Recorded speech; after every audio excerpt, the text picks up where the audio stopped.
saya akan berpetualang dan mengeksplor Banten. Ini adalah spot terbaik untuk melakukan snorkeling. Gak lengkap rasanya kalau saya tidak mencoba cara yang berbeda untuk menikmati keindahan Pantai Anyer ini.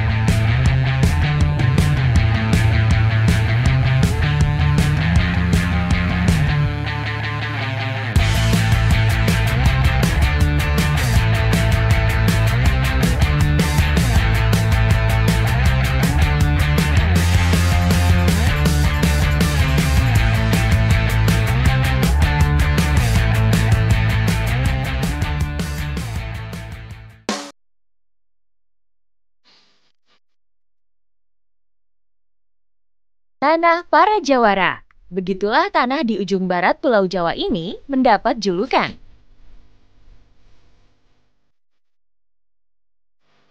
Di balik penamaan yang mengandung arti jagoan tersebut, Provinsi Banten ternyata dianugerahi panorama alam yang juara.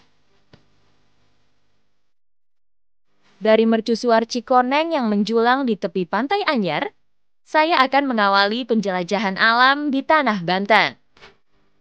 Dari titik 0 km Anyer Panarukan, saya akan berpetualang dan mengeksplor Banten. Ikuti jejak saya, jejak petualang. Mercusuar setinggi hampir 80 meter ini dibangun pada tahun 1885. Menjadi penanda awal jalan raya pos yang dibangun oleh Daendels pada zaman penjajahan Belanda. Dari atas mercusuar, kita bisa melihat pemandangan garis pantai Banten membentang sejauh mata memandang. Bergeser dari mercusuar Cikoneng, Taman Nasional Ujung Kulon menjadi tujuan saya selanjutnya. Rumah beragam flora dan fauna seluas 122.000 hektar ini menjadi taman nasional tertua di Indonesia dan telah ditetapkan sebagai situs warisan dunia oleh UNESCO. Saya sedang berada di Dermaga Taman Jaya, akan menuju ke Pulau Pecang, dan di sana saya akan mengeksplor keindahan serta kekayaan alamnya. Ikuti jejak saya, jejak petualang. Perahu yang saya tumpangi bergerak memecah gelombang menuju Pulau Pecang. Pulau Pecang merupakan ekosistem hutan hujan tropis dataran rendah yang dikelilingi pantai pasir putih. Selain hamparan alam di permukaan, pulau seluas 450 hektar ini juga dianugerahi keindahan bawah air. Bersama dengan Pak Kiki, petugas Taman Nasional Ujung Kulon, kita akan melakukan pendataan terumbu karang. Seperti apa keseruannya? Ikuti jejak saya, jejak petualang.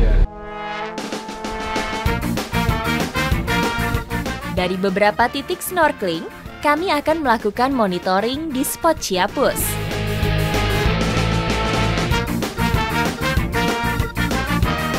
Soft coral dan hard coral memenuhi dasar laut Pulau Pecang. Acropora berbentuk seperti batu dan cabang pohon tersebar cukup banyak dengan tanda-tanda kehidupan yang masih terjaga dengan alami. Salah satu karang paling penting dalam penelitian kali ini adalah jenis Porites, karena karang ini dapat menyerap data alam yang berhubungan dengan perubahan iklim dunia.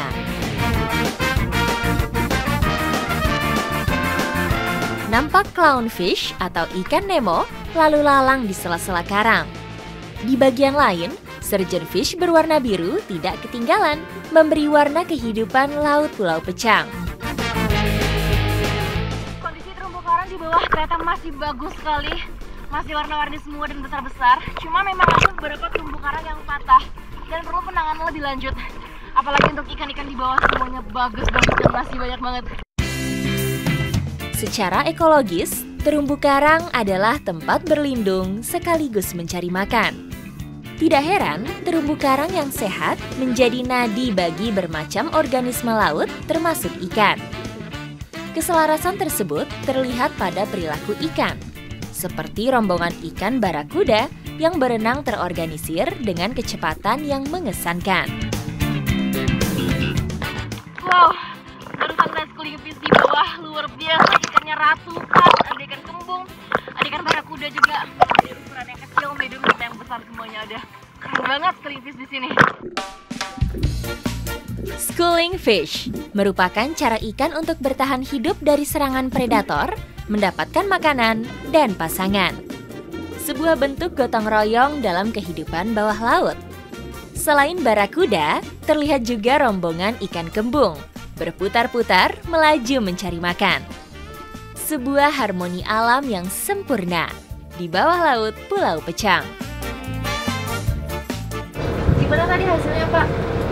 Hasil pengamatan tadi terumbu karang secara umum sih masih cukup baik, walaupun memang ada beberapa karang yang rusak karena tidak sengaja terinjak oleh pengunjung yang saat bersnorkeling. Akhir dari penelitian ini menunjukkan ekosistem bawah laut Pulau Pecang masih cukup terjaga, meski di beberapa titik perlu campur tangan manusia untuk memulihkannya.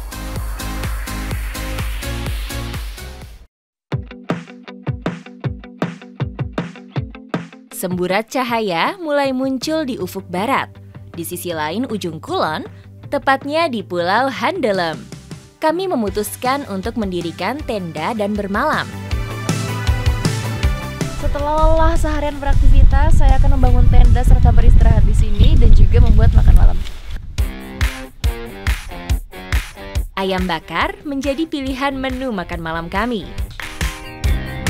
Sambil menikmati hangatnya perapian, ayam bakar kami olah dengan cukup sederhana. Selamat makan semuanya.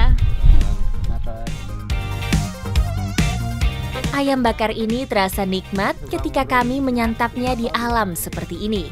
Tambahan tenaga untuk melanjutkan petualangan esok hari.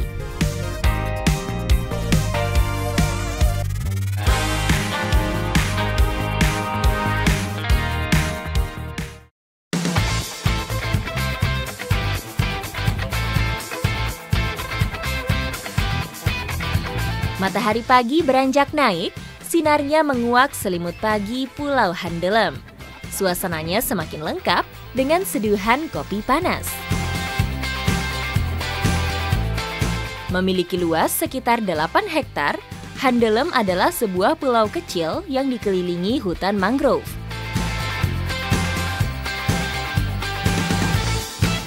Udara yang segar dan aroma kopi membangkitkan mood saya pagi ini, membuat saya semakin semangat untuk mengawali hari ini.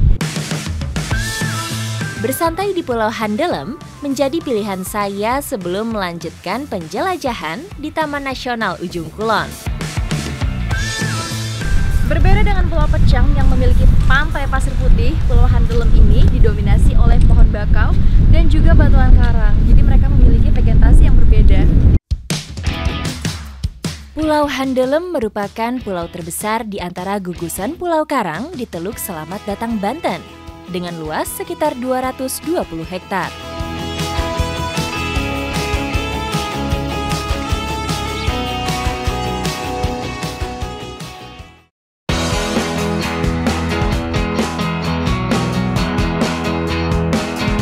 Tujuan saya selanjutnya di Provinsi Banten adalah Padang Penggembalaan Cidaon, salah satu titik pengamatan fauna penghuni Taman Nasional Ujung Kulon. Menara pengamatan setinggi 15 meter berdiri di ujung padang, tempat ideal untuk lebih jelas melihat habitat fauna di sini.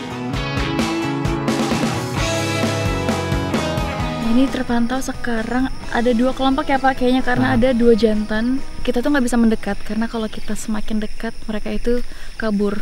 Bahkan sekarang itu posisi mereka itu sudah menjauh dari posisi awal karena kita tadi terlalu dekat.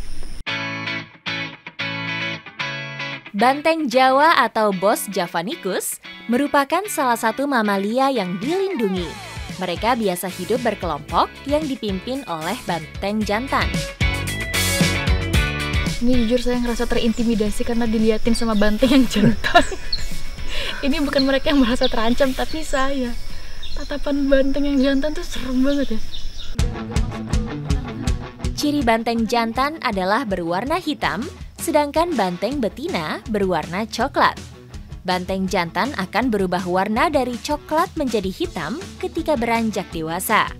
sehingga sangat sulit untuk menentukan jenis kelamin banteng ketika masih kecil. Tidak hanya banteng, padang penggembalaan Cidaon juga menjadi habitat berbagai jenis fauna.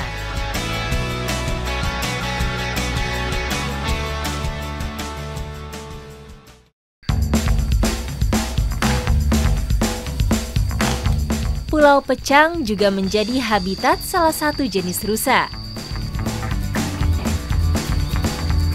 Rusa di sini, di Pulau Pecang ini termasuk salah satu hewan yang populasinya paling banyak.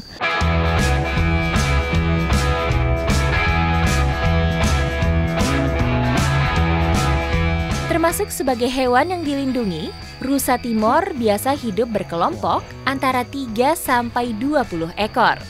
Salah satu ciri rusa jantan yaitu memiliki tanduk bercabang 3.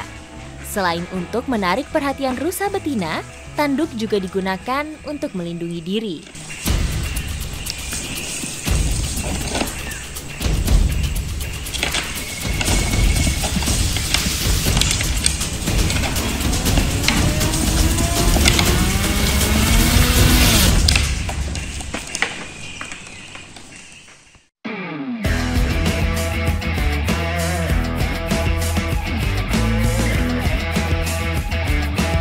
Di pulau ini hidup pohon kiara raksasa yang selamat dari letusan dahsyat Gunung Krakatau ratusan tahun silam. Salah satu kekayaan alam yang bisa dieksplor di Pulau Pecang adalah pohon kiara yang sudah tumbuh hampir 2 abad.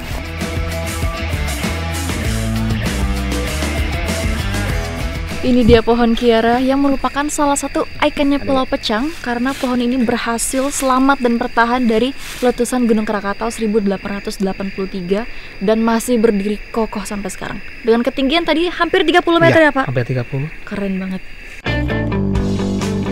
Pohon kiara atau beringin pencekik adalah pohon parasit yang hidup menumpang di inangnya. Jadi pohon kiara ini memang tumbuhnya dari atas, makanya akarnya itu menjulur ke bawah dan tidak bisa tumbuh terlalu dalam karena di bawahnya ini itu sudah sedimen pasir dan juga karang. Jadi akarnya di atas permukaan tanah seperti ini. Berusia lebih dari 1 abad, pohon kiara ini menjadi salah satu pohon terbesar di Pulau Pecang.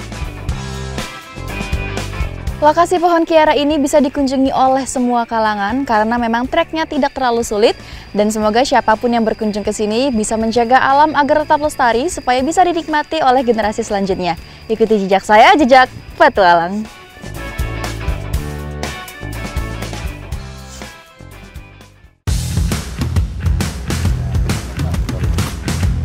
Jadi owa itu pergerakannya memang cepat sekali dan dia bisa merasakan kehadiran manusia serta mencium bau kita juga.